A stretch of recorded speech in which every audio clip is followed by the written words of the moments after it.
Welcome back to Excelsior Journeys, the Facebook Live experience, an evening with Ivonna Cadaver of Macabre Theatre. This is George Soroy. Thank you so much for being here. I want to thank all of you for all of your really good words for the past few months that we've been off the air. Just wanting to ask us, like, when are we doing this again? You guys had such a great time with Todd Tucker talking about Texas Chainsaw Massacre, and now we got ourselves a really good stacked panel over here for this week's show. And I'm really excited for that all of you are here. All of you have been given your love, given your comments, wanting to know when to see this, and now here we are. This is going to be an absolute blast, and I must definitely introduce my co-host for this this evening, the horror host from the West Coast, the lovely Ivonna Cadaver. Ivonna, how are you, my friend? I am great, George. Thank you so much. It's good to be here. It's good to be back and to see everybody. Hello, Glenn Shirley. Hello. But it's really good to be back and to have some fun stuff to talk about, some announcements and some additions to Macabre Theatre with our two guests here. So I'm excited to get into it and talk about it. Yeah, this is going to be. How about it? George, my great co-host, how have you been? You've got a lot going on, so you're going to tell us about that as well, I know. Oh, I've got quite a bit going on. And first of all, I just want to make sure that everyone can hear everyone. So please make sure that your volume is nice and high. Like, we're not going to do anything to like throw you off. Or I don't see anyone like yelling into the microphone anytime soon. So, Mike, just I see the smile, man. I see the smile. Yeah, so this is going to be a blast. So yeah, it has been a very, very interesting past few months for the Excelsior Journeys podcast. In a couple of weeks, not this, with counting this episode and next week's episode, the one right after that will actually be episode number 150.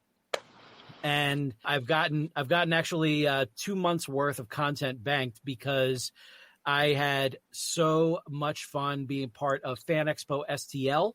It was just a real wonderful experience getting to meet all these different people, and with a lot of different comics creators and all these different illustrators. And I even got to lead a couple of presentations myself. The whole experience was just absolutely fantastic. And episode number 150 is the interview that I had with Rob Paulson, the voice actor behind Pinky from Pinky and the Brain, Yakko Warner from Animaniacs, the original Raphael from Teenage Mutant Ninja Turtles. So much that the man has done. And I even found out a few years ago that he was Slingshot, one of the aerial bots from Transformers. So that right there, I already loved the man as it was, but that just kind of raised his esteem quite a bit more for me. But yeah, so you're going to be hearing over the next 2 months, you're going to be hearing a lot of the different experiences that I've had from Fan Expo. You're going to be hearing them a lot of different panels that I got to get involved in, and every one of them said that they were perfectly fine with me recording them. So we got a lot to cover. It's going to be so much fun. And you can also find the show on IMDb. It's now listed on IMDb. I'm very happy to announce that. And for those of you who have yet to chime in and subscribe to the show, I strongly recommend doing it on the Good Pods app, because apparently the show is starting to take over that app. It just got listed as number 1 in the performing arts category. So a lot of good things are going on with this show. I'm really, really happy. Thank you. So let's go ahead and introduce our co-host for this evening. We got Michael B here from Terror Talk. Michael, how are you, sir? How you guys doing? And we have as a very special guest, Heather Campbell. This woman is a psychic medium, a Reiki master, a mindset coach, a paranormal investigator, and she even facilitates past life regression therapy. So that is just an amazing body of work right there. Heather, how are you? Thank you so much for being here. Thank you for having me. It's nice to be here. Thank you. And I'm already seeing some chiming in from various listeners, and thank you so much. Glenn Shirley saying hello, everyone. We got Harold saying hello from Louisiana. We have a Facebook user who chose to remain nameless saying hi, Ivonna. Hi, everyone. Hello, Facebook user, whoever you are. And just so you guys know, you're actually going to be watching this through both Ivonna's Facebook group and the new Facebook group for the Excelsior Journeys podcast, Excelsior Journeys Behind the Scenes. And so there's going to be a whole lot that's going to be happening with this show. And I am just really excited for the future. Very So, good. Let me explain. Let me explain what. So you got into Heather's resume, and Michael and I met a few months ago, and it was just a really easygoing group of guys, and we had just. I gotta bring the jokes where the jokes come, you guys. It's what I am. I didn't know we were going there. It's what I do. It's what I do. But anyway, we had this really easygoing group of guys, and so anyway, needless to say, it's Heather, myself, and Michael. And Michael has got this great resume himself. So Michael, what attracted me so much, what we're going to be doing for Macabre Theatre is we're going to be bringing segments to the show and doing paranormal investigations, activity in the realm of darkness and the unrest. And Macabre Theatre has gone to different haunted locations and paranormal activity, things like that across the country. But I really wanted to bring a team to the show. And I really wanted to kind of designate this for Macabre Theatre, to have our own team for Macabre Theatre that kind of went around. And then I kind of wanted to get my hands dirty, as we talked about. We kind of brought this up before. So this is my team. And Michael B., who has been doing this for so long, he worked with the FBI for 10 years. And Michael, can you tell us a little bit about that? No, I didn't. Yeah, well, that's what I do. I mean, I'm going to bring it up a little bit. I mean, you did. I may have helped out here and there. Right. So he might have helped out here and there, which really lent to what he's doing now, because you've always been an empath. You've always been, right? I'm clairvoyant, so I do, yeah. I hear things, I see things, I get messages. Yeah. So I just always thought that was such an interesting, you're like a rock star if you can do what Michael's done, and I won't say any more, okay? But it's interesting, it's intriguing, and so I thought that was wonderful. And then he said, Natalie, I've got my teammate here, Heather, who is just Reiki and all the things that George just said. So we've already done 2 investigations. They've done 2 investigations in the New Jersey area, and we kind of wanted to get our feet wet with that. But I wanted to tell you guys what was going on. We have new segments for Macabre Theatre with and George. Explain to what is it? Well, Michael, really, what did you call the name of your Podcast? No, of course not. No, the name of your My investigation? team. Yeah, the name of your investigation, the Guardians. And why did you pick that name? Just was fitting. We're the guardians for the human race. We go out and we try to help them when they have issues with things they don't understand, the things they can't see. And how did if it did at all, how did working with the FBI in the work that you did allegedly, how did that prepare you for what you're doing now? So what I did is I went after people that were wanted, whether it be escape from prison, warrants for them, murder, rape, stuff like that. I was attached to multiple agencies, helping them out. I've gone after the worst of the worst. Being clairvoyant, you kind of know where these people are, so it's a little bit helpful. How that really brought me into my paranormal investigations is it's kind of the same thing. When I'm looking for a person or I'm looking for an entity, you're still trying to get to that. Like the questions have to be asked. I have equipment that I use, but I like to hunt. I like to look for things, and I just like to hunt. I'm like, ooh. So in other words, don't mess with Michael B. And Heather, how did you and Michael meet? Mike actually found me online. I was online. If you want to validate Heather's abilities, she texted me about an hour before and said, I feel like they're going to ask how we met. And there you go. Oh, that's so funny. Funny. But no, what I do a lot of times, if I'm looking for a new team member, I kind of describe what I'm looking for in Instagram. So I may say investigator or paranormal or medium. And then I search and I get a list. And I'll basically just scroll the list and stop. And whichever one I stop is meant to be the one. And that's how I find them. Nice. Well, we have 2 investigations under our belt. And so tell us, either one of you, both of you, tell us about those investigations. Just give us some little tidbits. So the first one, I was I get a lot of contacts through Facebook, people looking for help, looking for answers. And this one stood out because this woman was repeatedly messaging me about stuff. And I could tell that she was in distress. So I grabbed my team and we went out there, and I won't give too much. She saw something in a mirror. We had Heather go in there, and it actually turned out to be more than it seemed on the surface. So it was a good investigation. Right. And the second one, in the area I'm in, Mars, Sussex County, there's actually been reports in some of the reservations of a Bigfoot creature. I came across these reports and some people that were talking about it, and I decided to take my team into this area. We camped out, we stayed overnight, we went into the woods, and we did a hands-on investigation. And you'll have to stay tuned to see what happened on that one. And just to give our audience a quick overview of some of the other investigations that you and I have talked about that we're going to do, what? Oh, we have a couple. What I guess we focused on was a lot of the New Jersey hauntings, like things that are known and stuff like that. And then we actually found a couple that weren't so known that we were going to talk about. I know we have a cemetery. We have Devil's Tower, which everybody will be familiar with if they're from this area.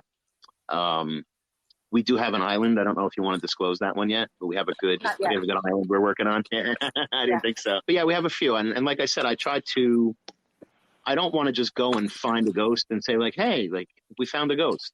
I want to go and like do so. What does it want to tell us? What is it there for? What's the purpose? Why is it like messing with everybody? Like I bring answers. That's what I do. The Facebook user is Hermit Sal, one of our favorites. Hello, Sal. Hey, Sal. Hi, Sal.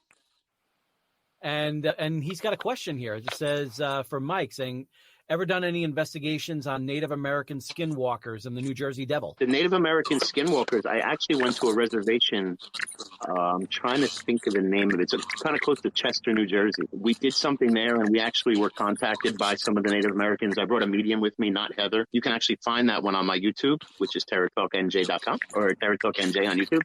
But yeah, I do that. And then Ivonna, share. What's up? Should I share? He asked about if I ever did one on the Jersey Devil. So. Of course. Yeah, sure. Yeah, so we actually have an investigation planned with Ivonna. It's a cabin in the Pine Barrens where they've seen stuff happens in the cabin, and they believe that the Jersey Devil is around there. So they're going to give us the cabin for a night so that we can stay and try to see what we can find. So that one's coming to Macabre Theatre as well. Yeah, so what's going to be fun is Michael and Heather have started this. We're going to put these segments on Macabre Theatre very soon, like next month. And then I will be making my way to see Michael and Heather in Jersey, and then we'll take it from there because I want to get involved. I want to get into the investigations, get my hands dirty. And that was one of the ones that we had chose to do because it's so intriguing, right? I have gone on these investigations before, but not really. I haven't stayed the night over, and I haven't done that. They've been a little bit more organic, or not organic. They've been a little bit less organic. So this is going to be a lot of fun to really just hang with these guys. Heather, so specifically, what can I expect? So explain Reiki to people that don't know. Reiki is basically a manipulation of energy in your body that she can harness and help others and stuff like that. Yeah. It's energy healing. Yes. I'm sorry. Energy so that was the question. What is Reiki? It's energy healing. So it's a light touch, fully clothed, hands-on healing. It helps. I channel the energy through me into my client, and it helps kind of balance their chakras. It can also help with pain. A lot of hospitals also hire Reiki masters to help with chemo patients after they receive chemo. It helps with the aftermath. Gotcha. In the meantime, we got some more comments over here. We got David Hernandez saying, hi, Ivonna. We've actually met, and it was a pleasure. Always great. Glenn Shirley chiming in saying that is so cool. There are so many hauntings in Kentucky. And also chimed in saying, haunted bridge in Bowling Green, Kentucky. A girl ghost will push your car if it's in neutral. Now I gotta ask Heather, because like considering everything that you've been you have everything that you do, what was that initial moment when you kind of realized that you had these sort of gifts within you? When a lot of terrifying things started happening to me. I had a lot of different experiences where I could feel things and see things that I had never felt before. And it just kind of started happening, and I didn't know what was going on. So I started to research and try and find out what was changing, what was happening. I thought I was kind of going crazy with all the different things that I could see and feel and hear. And then I later learned, I found a mentor and found out that I'm a medium. My gifts were locked for a very long time and they unlocked. And then I was taught how to use my gifts and hone in and make sure that I can fine tune them all so that I'm able to help people in a very different way. Now, when you say that they were locked, like as in just like kind of lying dormant until you reach like a certain age before they finally came out? Yes. So everyone's gifted. Everyone has gifts, right? Whether it's clairvoyance or it's psychic or you get dreams, however your gifts are, everyone's are different, but everyone does have gifts. So it's up to the person whether or not they unlock them or they keep them dormant. So it's not just me, it's everyone. And mine were dormant for a very long time and then they unlocked. Heather has actually helped me unlock mine. And Mike, so Heather was saying that she was going through trauma, basically, and she was going through a lot of terrifying things. And so with the work that you were doing, you had ultimately terrifying things happening too. So how does that work with your relationship? Back then, again, just like she explained, I was locked. Like I knew I would feel things. I would have what I would used to call intuition. But back then I had no idea I could do this. And of course, after that, there's a lot of anxiety and stuff that comes along with that job. So I had a rough couple of years, or 10 or so. But then I started on a spiritual journey and started meditating and doing ceremonies. And all of a sudden, just I would be meditating and boom, I'd start seeing things or I'd start feeling things. And then I learned not to hold it in. So if I felt something, I would immediately get on a text with a friend and be like, so I just felt this. Is it true? And they'd be like, yeah, stop being creepy.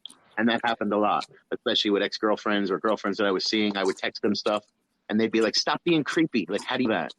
But it's just how I know. And so I constantly do work to try to continue to get stronger at it and not doubt myself. The issue I have is mine come almost as a thought. So usually that one comes first, and then the human part of my brain wants to go, oh, wait, maybe it's this, but it's not. And I have to learn to trust myself. So Heather's looking at me going, because Heather, now Michael and I have talked, quite a bit, and George and I have worked together, and Michael and I have worked together. Now, Heather and I, we're just getting to know each other over the last couple of weeks, because I'll be, again, flying into the East Coast. And so it's interesting, but I always feel like Heather knows what I'm thinking. Like, I feel like Heather's like, Natalie's like extra like goofy and laughy. So how's that going to translate? It's like, She's like, you better take this seriously, Natalie. And so. Nat, one of the things you'll have to learn about Heather is when you're face to face with her and you'll be talking to her, you're making eye contact, and then she starts going and like looking behind you. And I'll always be like, stop, Heather, stop right here. It's because I see something, right? If I when I'm speaking to someone and I kind of look in a different way, it's because I see something or I hear something. But I don't read people without their permission, right? Like I will pick up on people's thoughts, but I don't do it on purpose, right? Integrity is very important to me, and I won't tap into someone's energy without their permission. But sometimes I do. I get it all of a sudden out of nowhere, and that part I really can't kind of control. Yeah, here's what's going to be so exciting for Macabre Theatre. So we've been in a pandemic, and everybody watching, everybody knows we've been in a pandemic. Every time you take 2 steps forward, you take 4 steps back, trying to get things done. But we've really pushed to move forward. So it's been Michael and I have really tried to. We have, despite a lot of obstacles, we have gotten these things on camera. We've gotten things together and they're in the can to put on the show. So now the next step is going to be me flying out there, and we'll be documenting all that as well. So as I'm flying out there, and you guys will see this on Macabre Theatre. Tonight, actually, we're running a promo in the show's The Manster. We're running like a 30-second promo 4 times. A little overview of what we're talking about. So if you guys are watching the show tonight, you can see it, and but it's just going to be very exciting to have this element to the show, and it's new and fun and terrifying. So there you go. Terrifying. Yeah. Now I'm curious, Ivonna, how did you and Michael find each other in this? Because I know that I knew that you were starting this potential partnership on this additional segment for Macabre Theatre, but and obviously everyone already knows how you and I met and how that came about. But how did you two find each other? We met through a mutual friend, and I had been thinking about this idea for a long time. I wanted to add this element to the show and maybe do a spinoff as well. So we met through a mutual friend, and we wanted to. I'd been talking about getting a team together, having this show that I wanted to put together, maybe a spinoff, but definitely started on Macabre Theatre. And so a friend of mine said, "Hey, I got this great guy, and his qualifications are unbelievable, and he's got this amazing studio, and he's got this amazing studio in New Jersey." And I said, "Okay, yeah, great." So to make a long story short, we got together, we talked, and we just automatically connected. We're both very like what you see is what you get. Ivonna is what you see is what you get. My friends and fans know that, and Michael's the same way. And so that really bode well. For both of us. And so and he's a doer. And yeah, he's a doer. So it was great and good communicator, doer, and so it's just going to be very exciting. I'm excited about it. Yeah. Now, if you want it from my side. Yeah. I was home and I was bored. I just finished a book. I have some other projects, but I wanted something new to do. So I'm a manifester. So I believe if I want something, I can just attract it to me. So I had this idea of, let me put out a billboard and just let the world see my face. And I did that. And then within maybe 2-3 days, I met her friend who I'd never met before. He just appeared. He introduced us, and boom, boom, boom, boom, boom. Next thing I'm investigating on Macabre Theatre. Yeah. There you go. Yeah, I always awesome. think that it is amazing, isn't it? It's like one of the main things is I always want to bring new and interesting things to the show. And we have had so much downtime with the pandemic. We're just coming out. I know for me, here in Los Angeles, we're just all getting out again. That's the truth. And so this is just going to be, so much fun. And I think it's going to start a whole new excitement for the fans and the friends. I call them friends. We know that, right, George? Excellent. Oh, yeah. Yeah. And and you and I became friends very quickly as well. So, 100%. Yeah. 100%. You're a doer. I mean, I'll tell you what, George, if you guys are watching out there, George handled so much of the Texas Chainsaw Massacre movie, which... Well, the discussion. I didn't handle any Good job on the movie, George. I really liked it. Which was a massacre. I was like, I'm going to focus on the kills and on Leatherface, and then the rest, I'm going to leave it to that. But anyway, you really ran that ship amazing, George. Oh, thank you. Yeah, so that was fun. I am forever grateful that Ivonna was able to respond to my initial reaching out to her the way that I did. And so that was the same type of a thing. Heather and Michael, that was the same type of a thing. It was a feeling because I was going to do no interviews.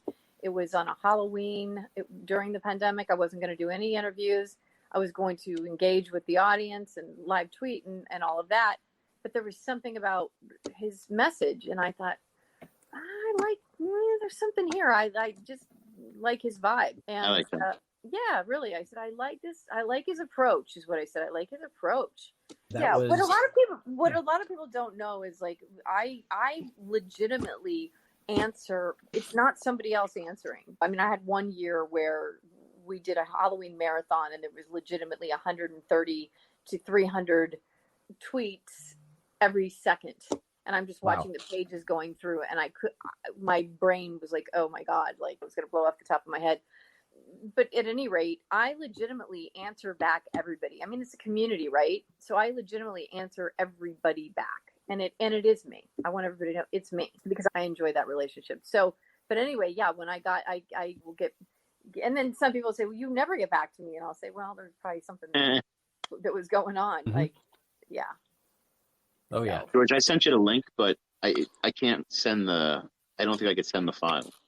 So Jerry also says the Bear remembers that Halloween marathon on YTA, then U2 America. Frankenstein was shown on that night, Saturday, October 31st, 2015. Interview with Sarah Karloff, shown on Macabre Theatre. And that it was right. awesome.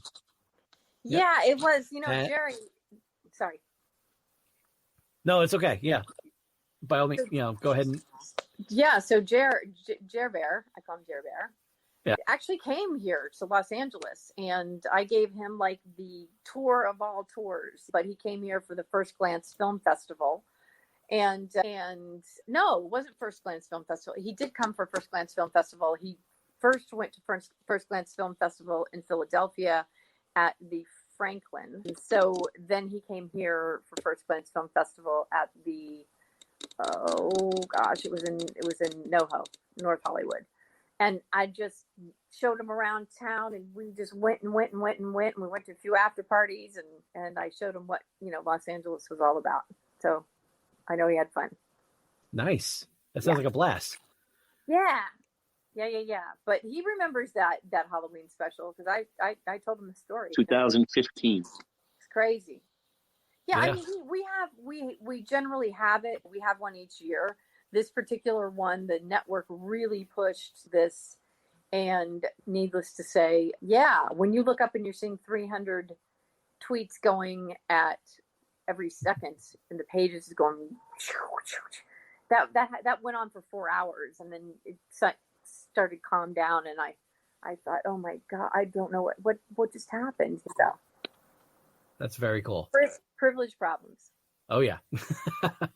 And Hermit Sal chimes in as well, saying, a friend of mine in Utah refused to take me to the Skinwalker Ranch. He either feared that we might encounter something, or he was worried that I might want to stay there. I'd like to get there. That's an interesting place. Yeah. Definitely. And Jer Bear also chimed in saying that he has watched Ivonna host panels, and that she's super awesome at interviewing people. Thank you. Thank you, Jerry. Mm-hmm. And Glenn Shirley also says the world is different once you see the universe from this point of view. Right. And good point. Yeah. Good point. Harold also says great topics and a lot of applause. Thank you, Harold. Thank you so much for tuning in. And Hermit Sal also asks, can I ask a technical question concerning Macabre Theatre? Sure. Now we just have to wait for him to ask. So, yes, you may. So here's a question from Sal. Ivonna, have you ever had a situation where after you got permission from the copyright owners of a film to show that film, they suddenly decided not to allow you to air that movie? How would you handle that situation, and do you have a backup film ready to show at the last minute? No, but I've never had that situation. But what we did, this is interesting. So we're showing The Manster tonight. This is kind of an interesting thing. We're showing The Manster tonight because we wanted to save House on Haunted Hill to kind of go along with the ghost story of people locked up in a haunted house, right? So so I pushed House on Haunted Hill, which was supposed to air tonight, until next month, so we can put our new segments in of these investigations that Michael and Heather have done. And interestingly enough, this is House on Haunted Hill. The original was House on Haunted Hill, but I did on location. So I went to the Frank Lloyd Wright home in the Hollywood Hills, which was super. I'm surprised. I mean, I got that location locked down in like 3 hours, which is unheard of. But what did happen is I was with a studio doing a studio deal, and we'd chosen a movie, and somehow it slipped between the cracks, and it was not, it wasn't available. And we shot an entire show around this movie. Wow. And I could not tell the production company what happened, because I was like, oh my God, what am I going to do? So we, in order to make up for it, I called the counsel for the Frank Lloyd Wright home. It's the Ennis Brown house that many films have been shown, including House on Haunted Hill and tons of movies. So it's the only time that I had an issue where we actually shot an entire show around a particular movie. I can't remember which one it was, and we didn't have the rights to it. And somebody in the rights department didn't do their job. So after me probably kicking down a few doors and throwing a lot of stuff, I came up with a solution, and that was to go to the Ennis Brown house, do some segments outside of it, and create a whole new entire show and make that part of the package for the studio. And Wow. And did it. Now, interestingly enough, House on Haunted Hill that was the movie that I used, and that's the movie that's going to be our first. That's the movie that's going to be our first investigation. So that's kind of we went to Awesome. a haunted house, not a haunted house. We went to someone's home that was reporting actually an evil entity, and she was in Toms River, New Jersey. So yeah, I guess you're gonna wrap that around that investigation. Yeah. Oh wow. Wow. It'll be incredible when we're all together and we're doing these investigations. Because it doesn't matter what goes down, I have a sense of humor. So we'll see how do you think, Heather, that's going to play into this, my sense of humor? All right. I think that your sense of humor will quickly disappear when you're in some of the situations that we're in. Yeah, I was going to say, I mean, all joking aside, I'm adaptable. So the thing about me is win and go mode. I'm serious. I mean, I like to joke around too, but when you have something like staring at you in the dark, you kind of lose that sense of humor real quick. I think what's going to be great is once we air the show next month, we can do a follow-up. Yeah. And then when I'm on the plane heading to New Jersey, then I'll do a full social media blitz of me going and comings and all that.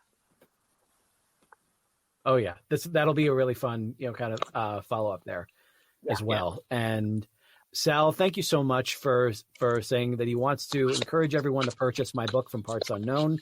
If you're a wrestling fan, you will enjoy reading it. Thank you so much, Sal, for that. I really appreciate it. I'm very, very grateful that you gave it a shot, and I hope that others do as well, because I'm really proud of that one. And he also said, I want to thank you for reading and responding to my chats. Also, I agree with Jerry.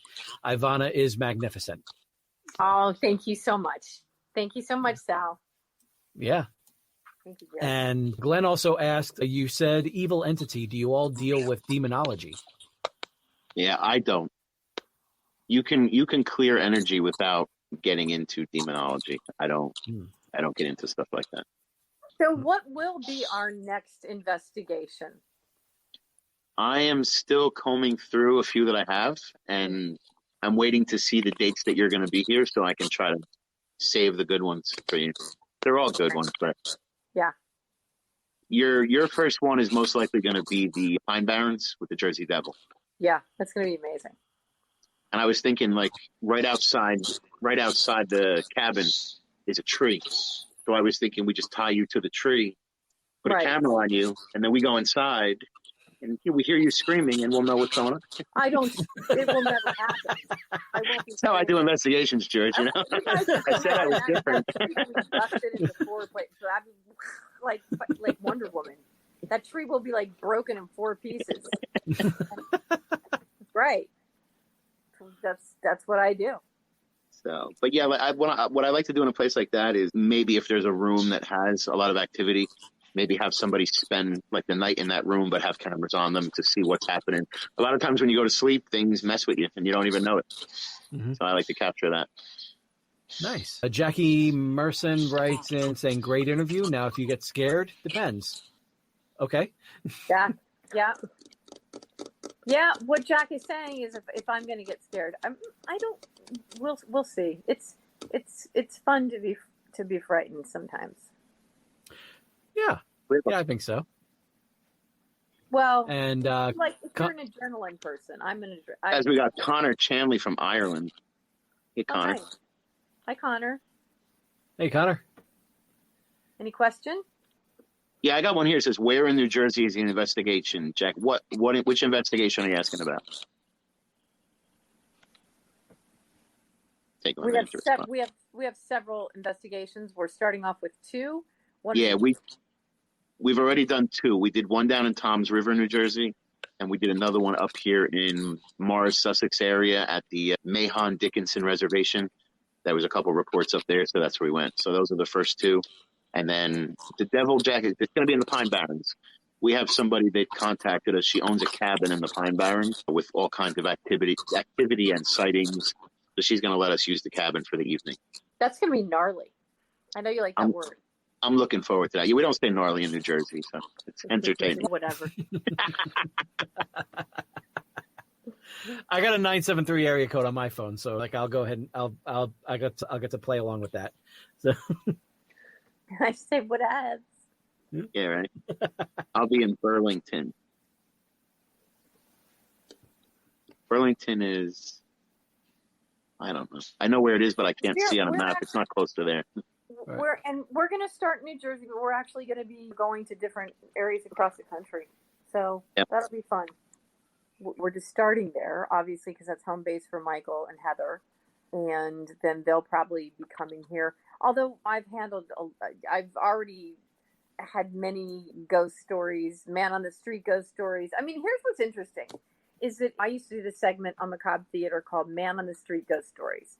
And I thought I'm going to have to pull teeth to get something out of somebody. And every single person that I spoke to had a ghost story. And they were just more than willing to talk about it. And so it was Venice Beach, it was Santa Monica, everywhere. I mean, they was pretty cool. Everybody had one. Yeah. Not one single person said, no, I don't have one. They said, oh yeah, I had this happen. So people are in tune.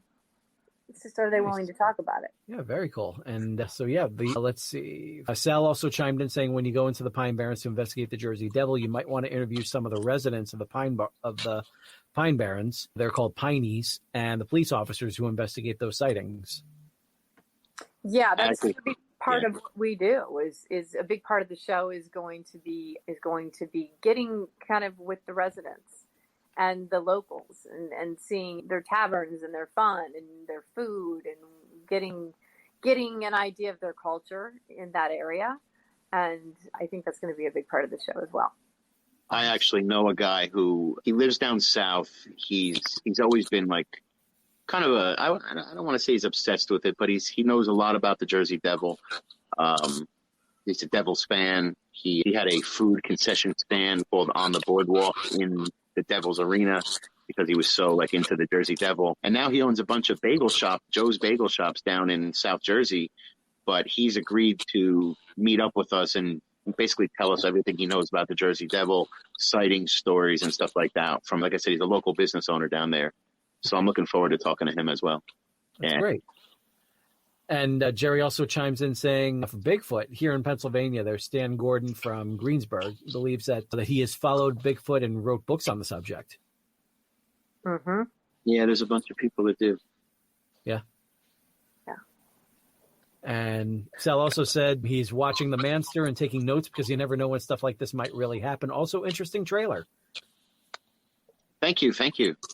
Yeah. Now, Heather, I'm interested to know like more about the gifts that you have, considering that they're as powerful as they are.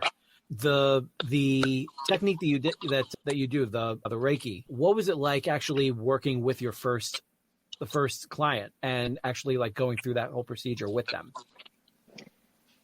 Working with my first client. Oh, I have to think about who my first client was. So when I do Reiki, I don't allow past loved ones to come in unless someone asks me. It can be a little confusing when I'm trying to heal someone, I'm trying to help them, and then I have messages come through. So one of the first ones that I actually did, I didn't know this yet. So I had a grandma, a mom, an uncle, all bombarding me with messages while I'm trying to do Reiki, and it was very distracting. So I learned from that first experience to not allow anyone to come in until the end.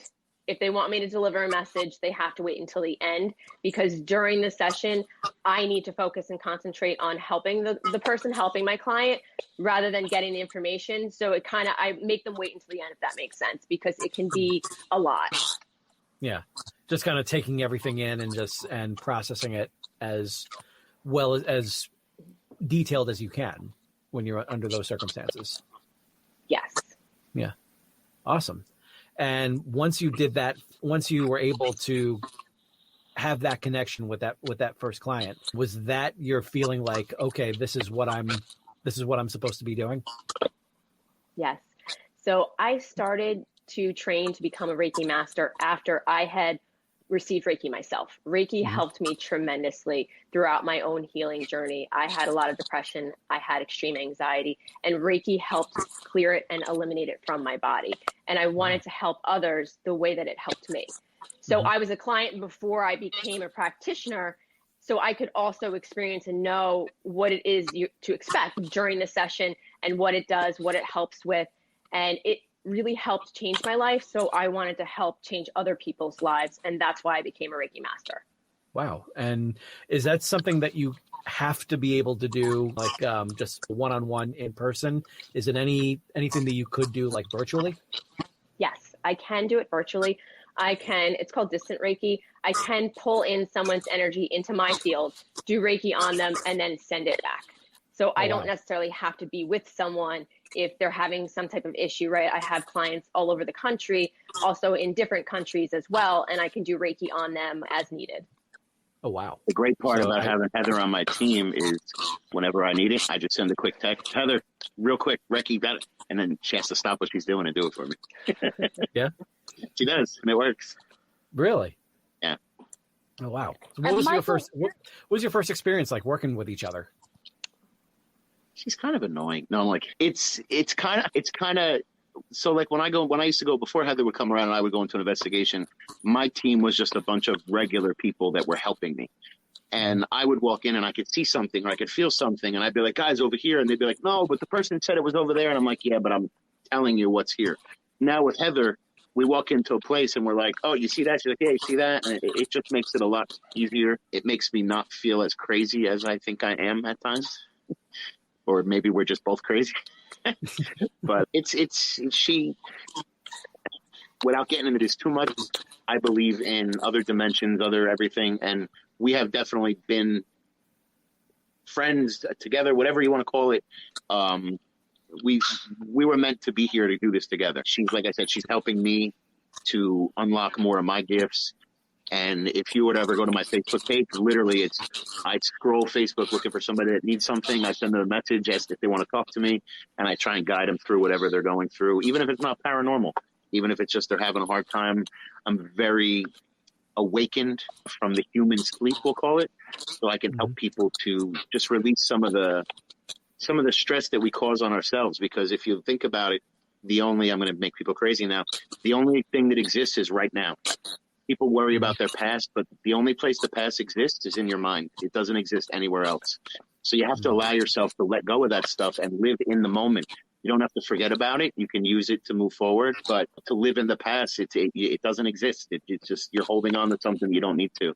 So I like to help people with that, and Heather's helped me strengthen those gifts to help people. Heather, what has your experience been working with Mike? I'm your boss.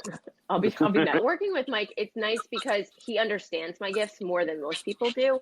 It can be challenging with someone who's not familiar with what I can do and how it works, right? Like he knows when I'm looking somewhere, it's because I see something, right? I'm not engaged in the conversation. It's just I see something other people don't. And a lot of times he can see it too. So it's nice. And when we're together, sometimes it's kind of like a reading. We're back and forth. Like his team is telling me stuff, mine is telling him stuff, and we just kind of go back and forth and it flows. Excellent. And Heather, when you said, oh, sorry, again. I think what's going to be fascinating, exciting for Macabre Theatre is to be the umbrella that brings all these pieces together. So that's what's going to be fascinating for the viewers and the fans. So that's what I'm really looking forward, is to be the conduit to bring these stories and to bring more of these gifts that they have to light. And then of course they're going to have to deal with Ivonna the undead. So we'll see what's up with that. Absolutely. One of the things I wanted Heather to touch on, you said you're talking to my team. You might want to explain to the viewers what my team is. Okay. So we all kind of have our own spiritual team, whether you want to call them angels, guides, ancestors, past loved ones, whatever name you kind of want to associate with them. I usually use the term angels and guides personally, but it's whatever you're comfortable with. So there's a team of people or spirits that are around you that want to help you and guide you throughout your life, but they can't infringe on your free will. So they can only help you to a certain extent unless you ask for their help. So that's who I'm communicating with when I do readings. A lot of times I'm communicating with their team, as well as anyone who has passed. They're giving me information. So when I say I'm communicating with Mike's team, sometimes it's his mom, sometimes it's his guides, it's his angels. That's kind of who I'm communicating with. And everyone has that type of team around them. Most people just don't realize it or have access to it.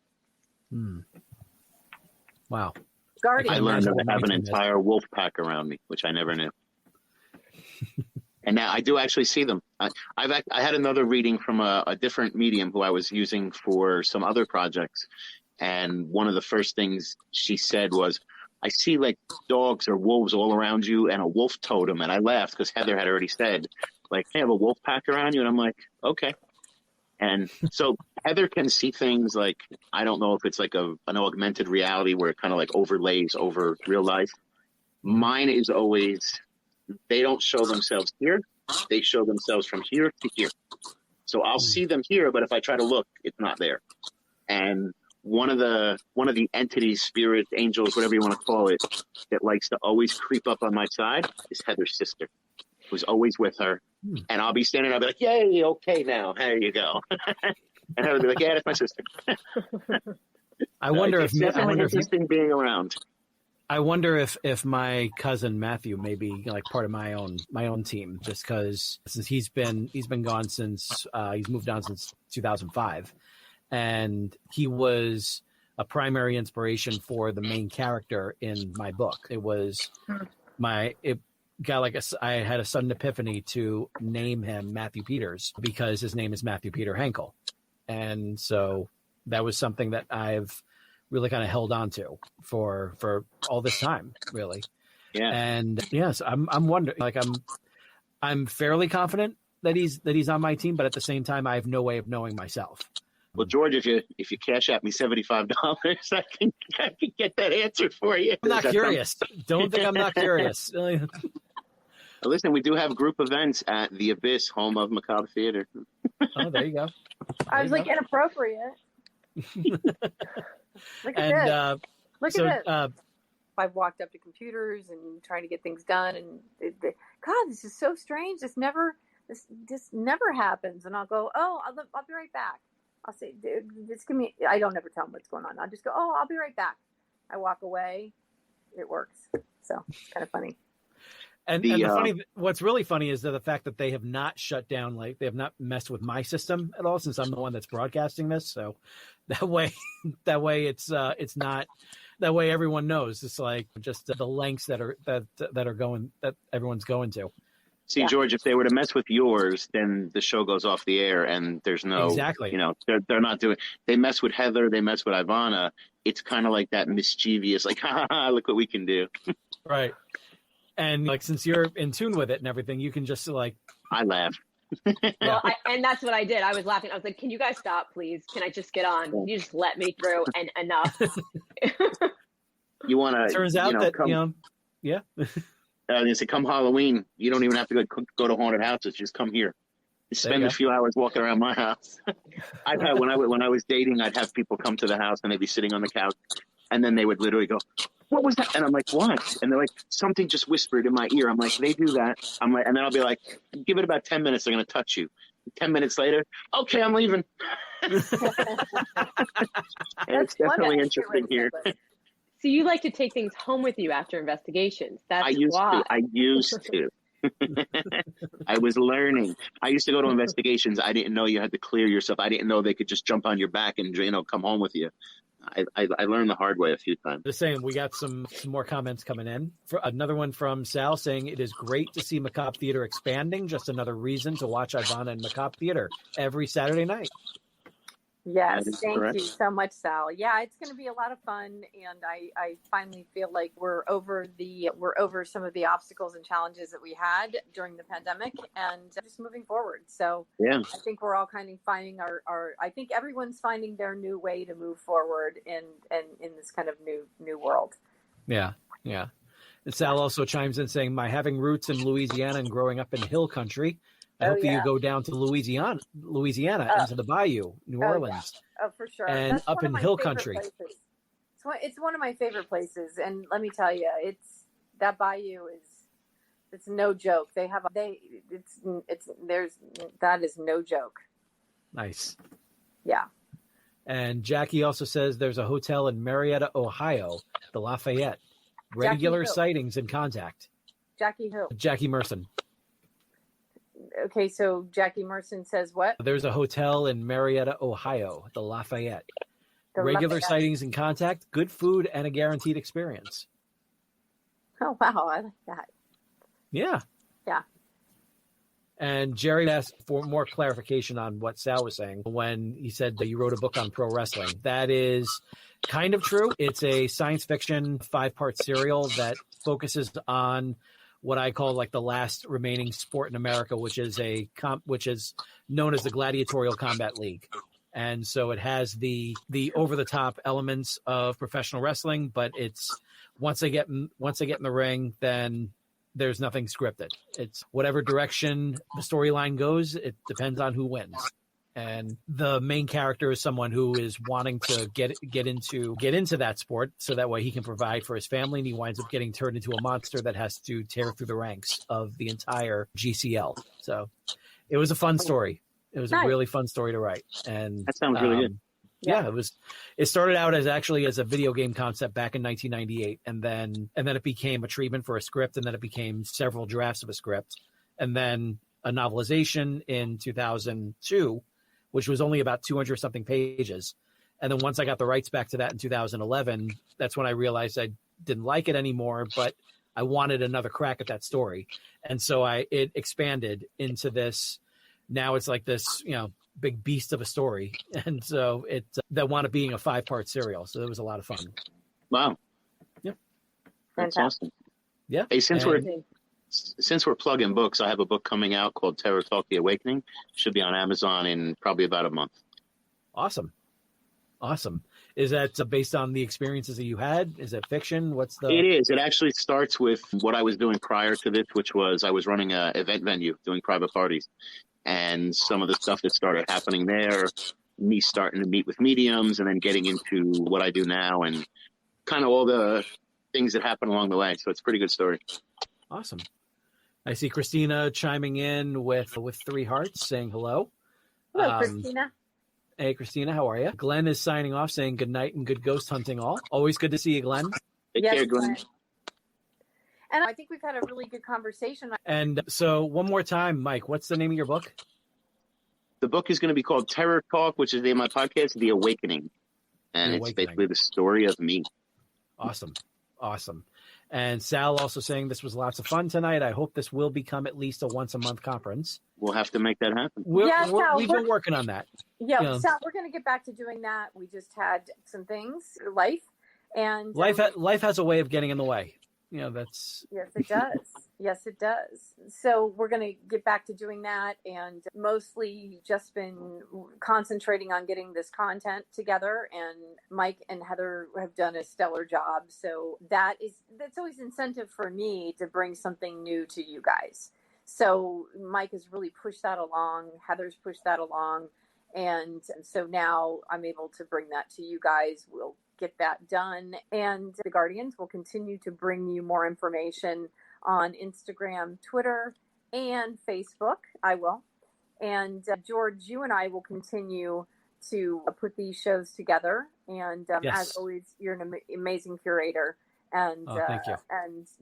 And congratulations on all of the shows that you've done. And I think with that, we'll sign off. And we'll leave to the imagination everybody that's going to want Hi, Jack Mearson. Just wanted to say Facebook interview is interesting. Thank you. I was just reading a message that came in from Jack Mearson. I think he said, I think he's got something for me. Me off so bad just now. Yeah, I know. It's my ADD. Blame it on the ADD. Holy. So there you go. So anyway, it's going to be fun, interesting, and the next Thank time you to Bear. Bear, love the Bear. But the next time we get together, we will have an investigation that you guys will see under our belts, and we can talk about it. Sounds This good. is the future is very bright for everyone, Yes. for everyone here. You guys And have a big thank you to Michael for being a doer and pushing and for being That's what I do. Yeah. That's why I'm here. There you go. And always being kind. And George, I love everybody. yeah, I and George, you're such a pro and so kind. And Heather and I are going to be good friends. I can tell. Oh, joy. Like legit. Legit. I can tell. This doesn't sound like it's working They're all out. yours, Mike. They're all yours. Yeah. Oh, man. Her and I are going to be like this. I can already tell. I'm like, yeah. Yeah. So, Mike, any final words before we? No, I look forward to doing more investigations with my team and with Ivonna. And I want to thank you guys for putting this together, having me on. And I definitely look forward to doing this again and hope you guys are watching. Also, I kind of got distracted with your question about Matt. The answer is yes, and we can talk offline if you'd like more about him. Yes. He's definitely a part of your team. I had a feeling.